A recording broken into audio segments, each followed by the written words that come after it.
Hi, welcome to SBR Sports Picks. He's Mike Brenner. I'm Peter Lozak. We are the odds couple. We come to you from sportsbookreview.com. It is Friday, March 17th, March Madness. We're going to do a call covering the Saturday games right now with Ross Benjamin from RBWins.com. This is the utopia for Pistol Pete. He absolutely loves this. Yeah. I did look at the Saturday games lines, which just recently came out. There are a couple that I think I'm liking. Ross Benjamin's going to hit us up with two underdogs. That Can I say something real quick? Yeah, go ahead. When you looked at the lines, because I did you see how short that slate's getting, Pistol Pete? It's starting to shrink. It happens. And the quality of the teams, buddy. Look at what's going on. So what starts to happen now is that, in the first round, you have some teams you're liking, some teams you're not so high on. As the rounds progress, and you learn. The teams get better and better, more and more. There's fewer and fewer negatives for each team. So it becomes tough. Sure. You start getting a lot of these situations where you're really liking one team, but you don't want to bet against the other team. Exactly. Mike Brenner, are you going to be giving us any plays? I am going to be giving plays, but I wanted to refer to one thing because you said something very well the way you worded it, Pistol Pete. That one game yesterday, you said it wasn't an upset. It wasn't a dog. Was it Middle Tennessee? See, that's the kind of team that now looks at the next round. I'm looking at them going, this team knows what the hell they're doing. Oh, of course. So, man, I love the chess match. This is a chess match, baby. So let's first go to Ross Benjamin. Let's get his underdog plays. He's going to give us two underdogs. I am guessing that actually one of the underdogs that he's going to give us, which is also a play that I think I'm going to give, definitely is going to be Middle Tennessee getting 4 against. And I got to interrupt one more time because you know what? I bet Ross has been crunching numbers a little bit longer than us, more hours during this. You know why? We're sitting in 82-degree weather.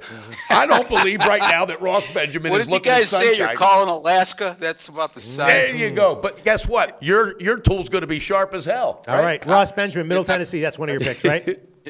It is. You knew it. Yeah, of course. Take another guess, Pete. I think you'll guess the second one as well. Well, the second one, I know there's one that I'm liking. This one probably is not. The other one that I'm going to be giving, I'll talk about it later, is going to be Wisconsin plus 5.5, but I don't think that's going to be one that he's going to give. The second one that Ross is going to give, let me see. Actually, you know what? I think it's going to be. Here we go. Crystal ball, baby. This is a Looking little at bit tough. crystal I ball. think I'm going to guess that he's going to give Notre Dame plus 3 for the second one. No, that's I don't think that would be an upset either. Hey, 50% ain't bad on it. So I'm dying to know what it is. Let's start with the Middle Tennessee State game, get you guys' thoughts, and then I'll go on to the next one. All right. That's okay. Plan. Let's roll. Look, like you alluded to, guys, this isn't a number 12 seed, Middle Tennessee State. They're totally undervalued. I don't know what the committee was thinking about in the line yesterday epitomized that. I mean, they were a 1-point favorite against a number 5 seed. Look, 31-4, 18 wins on the road and on a neutral floor this year. They beat Vandy by 23. They beat NC Wilmington by 5. Yesterday, they beat Minnesota by 9. And they lose at VCU by just 3. And on top of those are all NCAA tournament teams, by the way. And then another team, Ole Miss, that's still alive in the NIT, they blew them out on the road. Yep. So, I mean. And Ross, I got to jump in here. One thing along the way, as they beat every team you were talking about, they never got frazzled when they fell behind. It starts with coaching. That is a very, very tight-knit coaching staff there. I'm telling you, this team's dangerous, and you nailed it. They gained confidence and momentum completely as they moved on. I just don't understand that line yesterday either. I mean, you saw it yesterday too, Mike. I mean, they got that big lead, and then it shrunk to 4 in the second half. But they had their top scorer on the bench in foul trouble. Never lost their composure, and won going away. Anyway, only the 4th time all year they're going to be a dog, guys. 3-0 against the spread and 2-1 straight up in that situation. And Butler's a good team, a very good team, and they looked brilliant yesterday. But this is also a team you might be surprised to know 1-5 straight up in ATS in their last 6 games as a favorite of 8.5 or less, and they've had 3 bad losses this year, which leads me to believe they're vulnerable at times. And they lost to St. John's, Georgetown, and I'm missing one, Indiana State. All teams that finished with a losing record. I'm going to take Middle Tennessee State here, plus the 4. Mike, I like them to go on and advance, actually, but I'll take the points as an additional bonus. And you know what? Because Pistol Pete has had a really good read on this team, and with confidence. When he gave that pick, I knew then, I said, he's dead serious about this. And I'm not kidding you. This team is facing now a Butler team that, let's not forget, we have not seen a consistent Butler team all year pretty much. So I got a feeling they might even, not overlooking this team, but I think they're just going to be thinking, we're Butler. This is Butler. I like this team to go in and absolutely beat Butler Miller outright. All right, so +4 -105. I'm adding that to my slate. I'm also going to take the first I'm jumping half. in. Can I jump in that car with Yes, you and of Ross? course. And I'm also going to take the first half +2 -105. I think Middle Tennessee State might be up at the half. All right, Ross Benjamin, what is your second underdog pick from tomorrow's games? Well, the board is getting, as Mike alluded to, the board is shrinking. It gets a little tougher when it comes to underdogs. I looked at this game, and initially I said, I don't know if they could contend with Arizona, but I think St. Mary's can. I mean, they're one of the few teams in the country, I think, that could stay on competitive on the boards with a team like Arizona. You look at the rebound per game differential. And you know what else, you guys? It's St. Mary's 29-4, 29-1 against everybody else beside Gonzaga, and a couple nice non-conference wins against Nevada and Dayton, both in the tournament. Absolutely on fire offensively the last 5 games, 52% from the floor. How about 45% from the three-point line? It won't be easy, but I'm going to take a small shot here with St. Mary's +4, Pete. +4. All right. Is Well, that what the line is? yeah, I'm actually in disagreement with you here. I don't know how big I'm going to bet it. Probably not that big, but I'm kind of liking Arizona -4. I think that St. Mary's might be up at the half, might be hanging with them down, with 8 minutes to go. But I don't think they quite have what it takes to hang with Arizona. Guys, I gotta jump in, and I'm not kidding you. And I love the way we do this because when we break it down, it comes out for me.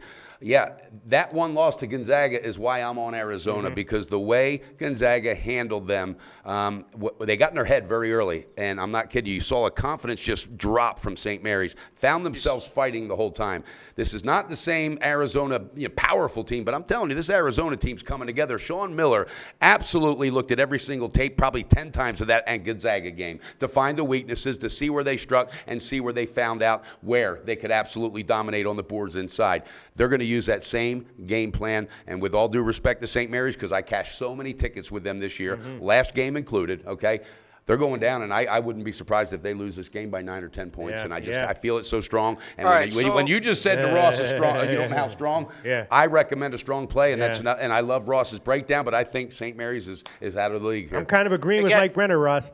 Yeah, I mean, and you guys make a good case, and I'm not going to sit here and poke holes. No, hell no. We're going to drink a bottle of wine together and just move on to the next one. Here's the thing, and I'll tell the viewers this again. I mean, I'm assigned to pick underdogs, and I do like Middle Tennessee an awful lot. I had a scratch for the second one. Yeah. Okay. So I am not going to bet that personally. I will be laying the lumber on Middle Tennessee. By the way, guys, Arizona played Gonzaga this year, and they also lost to Gonzaga. They also lost to Butler. So, yeah, no doubt. You never know. No doubt. You're right. You're absolutely right. You're right. And this could go south in a minute, but, man, something tells me Sean Miller is going to have them boys ready to go. All right, so those are Ross Benjamin's 2 picks. Ross Benjamin's website, again, is rbwins.com. Before we fill out our picks for tomorrow's card, Mike Brenner, Ross Benjamin, quickly tell us about your website, Wait a minute, I got some picks. No, I know. That's what I'm saying. Okay, I got you. All right, you can go to rbwins.com. That's where I give out all the selections to my paying clients, the ones that I personally bet on myself. All due respect to our show here, I'm assigned games, and I never want to lose, right, Mike? That's right. But keep things in perspective. Right now, folks, 4-1 to start the NCAA tournament, 8-2 with my last 10 in college basketball. If you like the NBA, 13-6 the last 19 in the NBA. I have a game going tonight, a total in the NCAA tournament. Again, and you can call me, but if you're going to call me on my cell phone. You have your credit card ready, or take the information down where you could buy it, because I'm not going to discuss games with you over the phone. All right. Pete, you might have. Okay, 781-571-0299. 781-571-0299. I'm as transparent as they come, guys. All right, sounds great, Ross Benjamin. All right, Mike Brenner, let's wrap it up with our picks. And as I alluded to, I'll start with the one that I was going to give. I'm going to give Wisconsin. I think they're going to give Villanova a challenge. I know it's a low line. I'm going to give them first half +3 and the full game +5.5 -105. Do you have anything to say about that one, Mike I Brenner? do, but first I wanted to just throw a little props Ross's way, because I wanted to be able to say the slogan where you pay a little to make a lot, baby. Oh, I love that, Pistol. All right, here we go. I'm going head to head with you. Here we go. And last night, you guys got me. You got me in the Notre Dame game. Here is my bounce back head-to-head. I'm not going to go with the full first half, but I'm going full game head-to-head, Pistol. So full best game, shot line for me. minus 5.5, minus 106. Okay, I'm on I the love first it. half. I and, love your confidence, and though, by the full way. game, yeah. I just think that Wisconsin, a little bit underrated. Villanova, look, they're obviously they have the capability to beat any team in the country, including Kansas, anyone No by doubt. double digits, but they lost twice to Butler. They can be beat, and And Pete, Wisconsin I'm not is kidding one you, of and I those say teams. this with all due respect. You're in a zone right now, so I don't doubt whatever you pick at Right. all. And for me, though, when I feel something, I got to stick with it. And I'm good, win or lose. I'm good with it, and that's why. If I could be a tiebreaker, and if I had Yeah, a lean go on ahead. this game, I'm going to go with Villanova as well. I mean, Okay. Wisconsin right down to the wire yesterday against Virginia Tech. That wasn't a 10-point game. Sure, sure. It was There a you go. 1-point game, with less than 2 minutes to go, There's and two. they didn't finish the year strong. And you know what? Villanova was flat in the first half against Mount St. Mary's. Blew them out in the second half. When teams like that are that highly rated are that flat, they usually come back with a strong performance in game 2. There's no All doubt. right. There's no doubt. Now, look, here's another one that just kind of fits into that category because I just think Jay Wright's going to get them boys at Nova ready also. All right, Gonzaga. Yeah. All right, they didn't cover the full game by 2 points, right? That first half, it was, I'm telling you, it wasn't pretty. So the way they're moving up in this bracket that they also see shrinking and they also see the competition increasing is I guarantee the first thing they said is we better come out and totally dominate and absolutely set the pace. We cannot have another first half like we had. We cannot afford to have to come and just run and absolutely fight, okay? Here's the deal. Zags on the first half. Yeah. Zags on the first half is absolutely brilliant. Well, that was going to be my other pick. I'm going to take Gonzaga on the first half, minus I'm 6, going minus to game, 105, and I'm going the full game, minus 10.5, minus 112. All right, what was the half? First is minus 6, minus 105. I'm on the first half and full game. You're on first half and full game as well, Mike Brenner? 10 or 10 and a half. I agree with that. 10.5, minus 112. If I could interject, I agree with that pick. Again, another number 1 seed like Villanova yesterday. It was flat in the first half. I just don't see how Northwestern stays in this game. No. And Okay. I got to throw this in, guys, because I'm telling you right now, the same way when Gonzaga took the number 1 seat, all right, was ranked number 1. All right, a lot of teams lay an egg next game out. That team for 4 games straight before they finally lost to BYU. For 4 games straight, they kept their composure. They stay focused. They didn't get out of their heads, and they absolutely continued to cash ATS, even on big spreads. I really think they're too well coached to have a first half like that again. I think they really, really crushed this team. All right, that does it for my picks. God, Mike Brenner, I you have love anything this else, stuff. or are you done as well? Buddy, I'm never done, but I'm done with this, all right? That's it? No more picks for you? Okay, those are our picks for the Saturday games as of Friday afternoon. Yeah, go ahead. I'm going to review them, them, Pistol Pete. I'm going Arizona full game minus 4. All right, we're all driving to the bank with this one. Middle Tennessee State full game plus 4, I believe is what it was. And then Nova on the full game minus 5.5. And Gonzaga, I'm telling you, dominating. First half minus 6, full game minus 10.5. Ross, God, I love working with you, buddy. Okay. Thank you so much. There you go. Thanks Mike for Brenner, having me, Ross, guys. Always a pleasure. Thanks, Ross.